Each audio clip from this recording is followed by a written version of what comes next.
Приветствую всех на канале. Очередное творение китайского автопрома. Вот такой вот автомобиль. Это у нас Leapmotor C11. На первый взгляд очень красивый автомобиль. Здесь что-то, какие-то черты Range Rover. Ручки похожи на Range Rover, на Jaguar. Они выдвигаются. Салон просто сумасшедший. 4 дефлектора и 3 монитора. Минимализм просто налицо. Кнопки есть только на руле. И я даже, честно говоря, не видел, где кнопка аварийки. Возможно, же нужно внимательно посмотреть. Ручник здесь стоит, так же, где и в Xpeng. И 3 монитора. Один монитор перед пассажиром, один на центральной консоли и один такой же, как и у пассажира, стоит перед водителем. Расцветка очень красивая, сиденья очень крутые. Не знаю, машина просто реально очень-очень дорого выглядит. Без цыганской роскоши, как в некоторых китайских автомобилях, но очень-очень классный. Под капотом автомобиль чем-то очень сильно напоминает Теслу. Вот просто смотришь сюда и почему-то кажется, что стоишь перед Теслой. Аккумулятор стоит так же, как на Тесле. И такие же трубы, непонятно с чего сваренные, как на Тесле. Отлитые стаканы стоек. Не знаю, алюминиевый кузов или нет. Кстати говоря, можно попробовать. Нет, лонжероны здесь не стальные, как на Тесле. Ой, не алюминиевые, как на Тесле, а стальные. Стакан алюминиевый. И это тоже все остальное. Этот автомобиль к нам привезли после того, как его использовали как пауэрбанк. Подключали к нему вилку и питали от него дом. И что-то пошло не так, и автомобиль после этого перестал заряжаться и ехать, собственно говоря, и запускаться. Ее диагностировал мой коллега. Я был тогда в отпуске, он начинал. Теперь он уехал в отпуск к себе, поехал домой в Харьков на выходные. И заканчиваю автомобиль я, вернее, продолжаю. Так вот, уже, в принципе, диагноз у нас известен. И вот что произошло.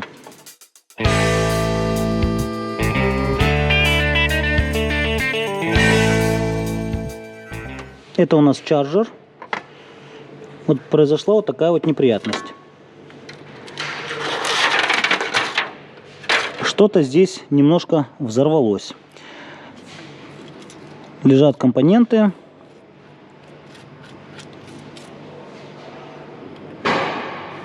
Вот резисторы куда-то поплыли.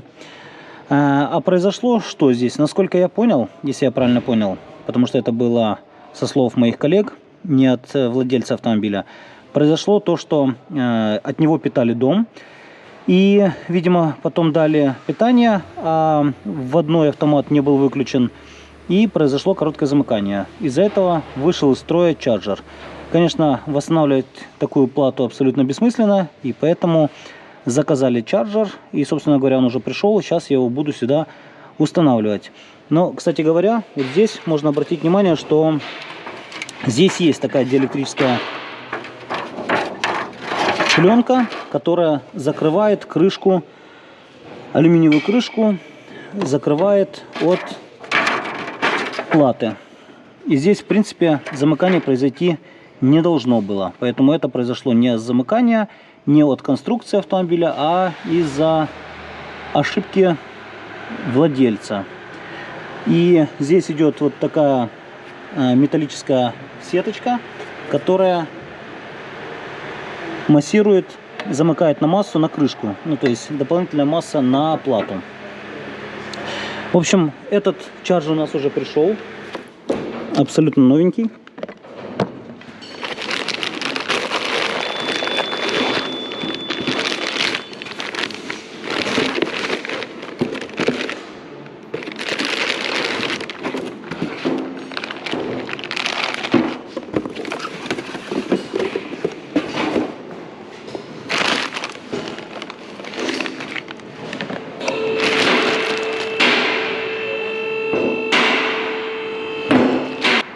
И теперь его установим, посмотрим, только лишь прилетело сюда или досталось чему-то еще. Дело в том, что когда происходит экстренное размыкание контакторов, то на контакторах возникает дуга. И дуга выводит из строя в том числе и контакторы. Поэтому есть надежда, что здесь закончится только заменой чарджера, а контакторы еще походят. Но может быть такое, что придется менять и контакторы. В общем, сейчас поменяем его и посмотрим. Модуль установлен в автомобиль. Это, кстати, у нас и зарядник, и DC-DC преобразователь. Сюда входит 220 вольт, повышается до 260-480 вольт, и потом подается 260-480, преобразуется в 13,8 вольт. Так, и сейчас буду пробовать запускать ее. Аккумулятор опять подсел, поэтому поставлю сюда бустер наш. Но, честно говоря, сомневаюсь, что автомобиль у нас сейчас запустится, потому как после такого взрыва, которое произошло в чарджере, и это все могло прилететь в управляющие сигналы, и без последствий сомневаюсь, что здесь обойдется. То есть, как минимум, какой-нибудь сгорит предохранитель, и хуже будет, если сгорит какой-нибудь блок. Мало того, что пробило высоковольтную цепь, но это же могло прилететь еще и в вот эти управляющие сигналы, в управляющие сигнальные провода. А здесь и 3 вольта, и CAN 2,5 вольта, и 12 вольт. То есть сомневаюсь, что обойдется только этим. Но всегда нужно надеяться на лучшее, поэтому будем надеяться, что автомобиль у нас запустится. В общем, сейчас попробую запустить его, а дальше будет видно. Только хотел сказать, что автомобиль запустился, горело ready, как тут же загорелся стоп.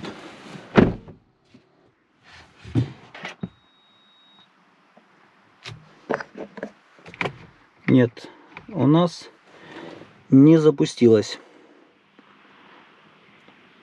Так, ладно, надо будет сейчас для начала снять клемму 12-вольтовую. Снимем, поставим, а потом диагностику подключим. И будем надеяться, что она запустится. Удобно на такой машине ехать пассажиру. Можно перед собой смотреть телевизор. Кстати говоря, а здесь сзади для задних пассажиров есть что-нибудь?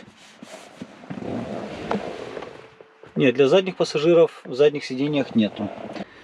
Не знаю, как это все запускается, нужно приводить, но очень интересно, можно сидеть и смотреть. Так, ладно, продолжим заниматься автомобилем. Кстати, здесь, как на Тесле Model 3, есть ручка открытия двери и кнопка. Но, честно сказать, не очень удобно, потому что ручка находится достаточно далеко, и большое усилие необходимо прикладывать, чтобы открыть дверь. В любом случае нужно толкать. В любом случае нужно толкать плечом, потому что здесь такое плечо короткое от петель до ручки, что если нажать и толкать, то нужно прикладывать достаточно большое усилие. Но тем не менее, и ручкой можно открыть, и кнопкой. Но дверь, конечно, не очень удобная.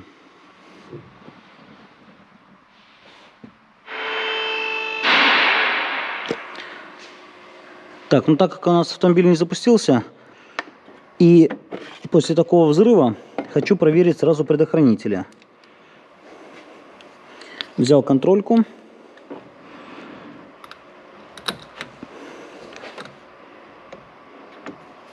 И проверим.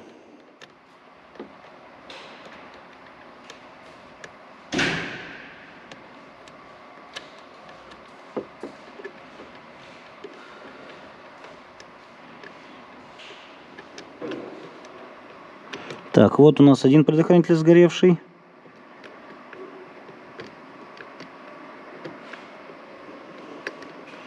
Так, пока у нас сгоревший один предохранитель. Сейчас его поменяем, попробуем запустить.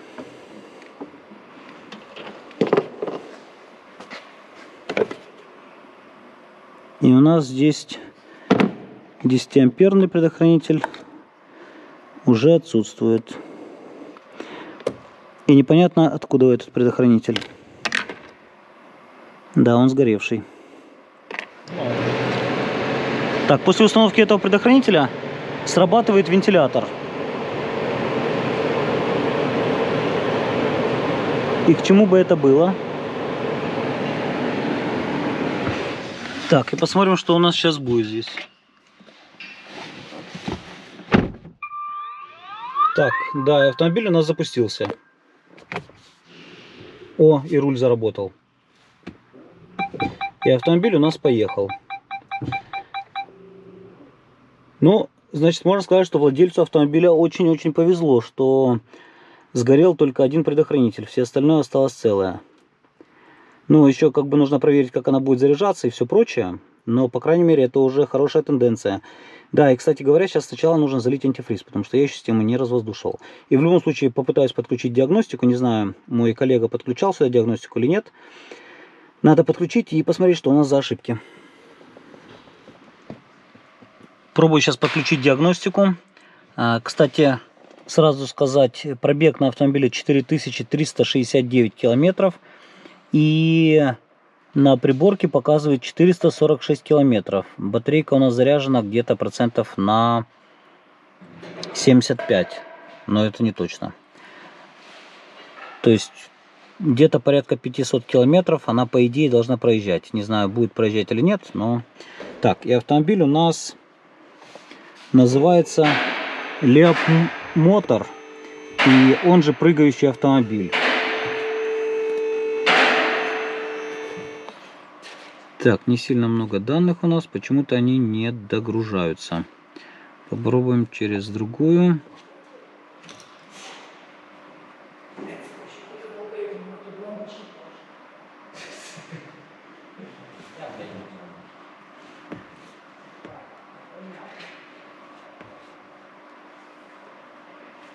Так, напряжение у нас... Дельта у нас 16 милливольт. И батарейка здесь литионная, не литий-железофосфат, судя по напряжению. И напряжение 406 вольт. Не слабо. Да нет, и фонарик не очень светит. Точно сюда вставляется? Ну, судя по батарейке, состояние батареи просто идеальное. Так, ошибок у нас ни в одном блоке нету. И это уже хорошо. Теперь нужно развоздушить систему охлаждения. И, в принципе, можно сделать тест-драйв. Подключил зарядку, автомобиль у нас заряжается. И вот пошла такая циркуляция. Чарджер абсолютно не нагрелся. И вот выходит воздух у нас. Автомобиль у нас заряжается 12 амперами, но здесь дело в том, что сам зарядник ограничен 12 амперами. А на самом автомобиле это выглядит вот так вот. 78% у нас заряд, я ошибся. Было не 75, а 78. И 443 километра пробега. То есть еще порядка 100 километров она могла бы проехать. Вернее, теоретически она может проехать. То есть в районе 550-530 километров она должна проезжать. Аналогично Тесле можно выставлять ограничение заряда, чтобы автомобиль не зарядился больше, чем надо. Это специально сделано для сохранения ресурса батареи.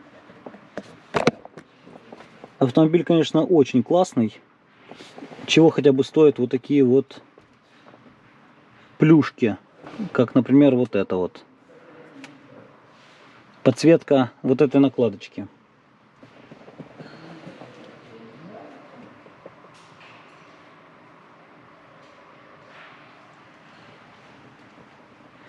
Мелочь, а приятно. И можно это регулировать. Но сейчас светло, поэтому это не так красиво видно, но тем не менее. А ночью это будет очень просто круто.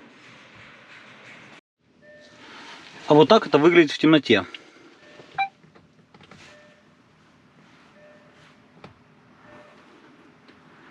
Абсолютно не напряжно. Да, сзади их тоже они тоже есть. Абсолютно не напряжно, вроде ничего особенного, но все равно такой приятный момент. И сиденье можно регулировать с этого мониторчика. Вообще, на самом деле, здесь очень много разных плюшек, и с ней нужно разбираться. И если разобраться, то можно кайфовать от удовольствия эксплуатации такого автомобиля. На самом деле, это пока что один из самых классных автомобилей по интерьеру из тех китайских, которых я видел. Здесь как космический корабль. Кнопок точно так же, как и на Тесле, практически нет. Есть кнопки только на руле, подрулевые переключатели и все остальное сенсорное. И, честно говоря, даже не вижу кнопку аварийки. Возможно, эта машина не ломается, поэтому аварийки здесь нет. Ну, конечно же, тест-драйв, как же без этого. Поэтому сейчас проедемся, протестируем, как себя ведет машинка. Конечно, не связано с ремонтом, но проехаться на автомобиле всегда приятно. Тем более на том, на котором никогда еще не ездил. Диски поржавели, видимо, давно стоит. Поэтому слышно.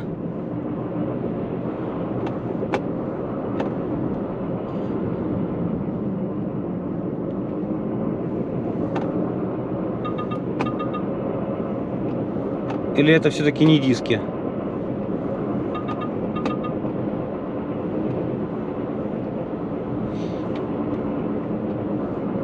Похоже, все-таки это не диски, а похоже на подшипники ступицы. Потому что в зависимости от того, куда нагрузка рулем, куда вращаю, шум усиливается либо уменьшается.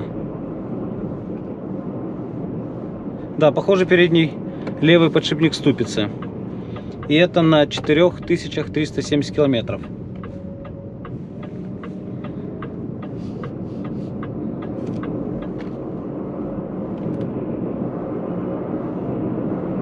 Недавно, кстати, у нас Jaguar I-Pace приезжал.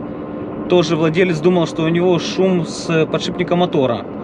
Но оказалось, что шум подшипника ступицы. Да, печально. Машина очень классная, но как мог подшипник умереть на 4000 километров?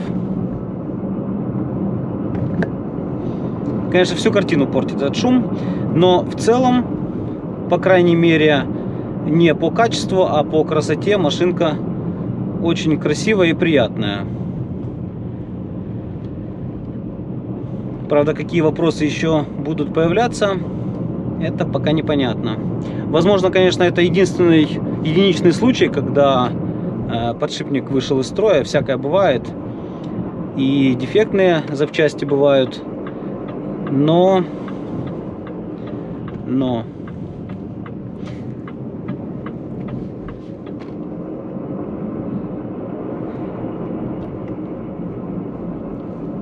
машина очень приятная.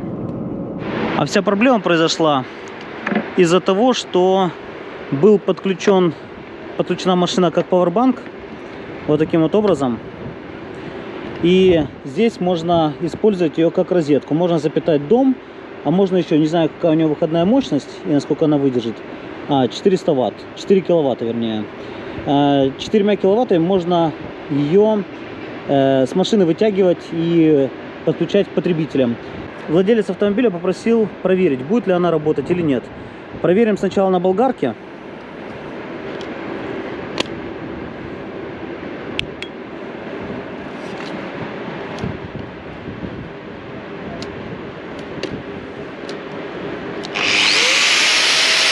Так, болгарка у нас работает.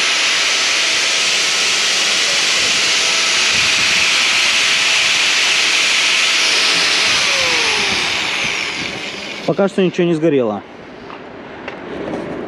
А скорее всего, что могло произойти? Могли подключить автомобиль к потребителю, к дому, и при этом не выключить входной автомат. И пошло, когда дали напряжение, то могло быть короткое замыкание. Вот из-за этого машина и вышла из строя. То есть к таким благам нужно тоже подходить с умом. Здесь нету защиты, которая могла бы спасти автомобиль от этой ситуации. Вот так этот выглядит модуль сблизи. Здесь явно видно, что этот блок уже не работает, потому что с него вышел белый дым.